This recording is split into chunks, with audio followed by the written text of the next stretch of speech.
এই ঠাডা পড়া গরমের মধ্যে কার না ইচ্ছে করবে ফ্রিজ থেকে বের করে এরকম ঠান্ডা ঠান্ডা আইসক্রিম খেতে। হা মজা করছিলাম, বাট তোমরা যদি এটা একবার বানাও this will be the best ice cream ever. আর এই গরমে তো মাস্ট চাই। আজকে আমরা বানাবো কাঁচা আমের আইসক্রিম, যেটা খেতে একটু টক টক মিষ্টি মিষ্টি ঝাল ঝাল। আর এটা বানাতে লাগবে পানি আর লাগবে আমাদের কাঁচা আম।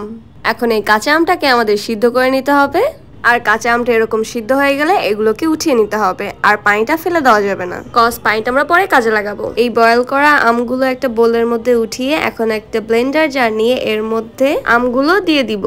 এখন এই আমের মধ্যে অ্যাড করে দিব চিনি, দেন এর মধ্যে অ্যাড করব বিট লবণ, দিয়ে দিব আমার পছন্দের ধনিয়া পাতা কুচি, গ্রিন কালার করার জন্য দিয়ে দিচ্ছি একটু ফুড কালার, আর যে পানিটা রেখে দিয়েছিলাম ওই পানিটা দিয়ে দিব। এখন এটাকে ভালো করে ব্লেন্ড করে নিয়ে নিচ্ছে একটা আইসক্রিমের মোল্ড। ব্লেন্ড করা আমটা এখন মোল্ডের মধ্যে দিয়ে এটাকে ফিল করে ফেলবো। আর এর মধ্যে যারা যারা আমাদের ইউটিউব চ্যানেলটি সাবস্ক্রাইব করেনি, কারিমা রহমান ইউটিউব চ্যানেলটি সাবস্ক্রাইব করো, আর আমাদের ইনস্টাগ্রাম আইডি তো ফলো দাও তাড়াতাড়ি। মোল্ড গুলো ফিল করা হয়ে গেলে এখন ক্যাপগুলো লাগিয়ে ফেলবো, এন্ড দেন রেখে দিব ফ্রিজারের মধ্যে কিছু আওয়ার্স এর জন্য। এন্টারা হয়ে গেছে আমাদের কাঁচা আমের আইসক্রিম বানানো। এখন এই গরমে বাহির থেকে এসেই যে কোনো সময় ফ্রিজ থেকে বের করে এই আইসক্রিমটা খেতে পারো। এটা খেতে খুবই মজা, আর এই গরমের সময় এটা তো একদম পারফেক্ট। আর এটা ছোট বড় সবাই পছন্দ করবে খেতে। Do try this at home and let us know how it was.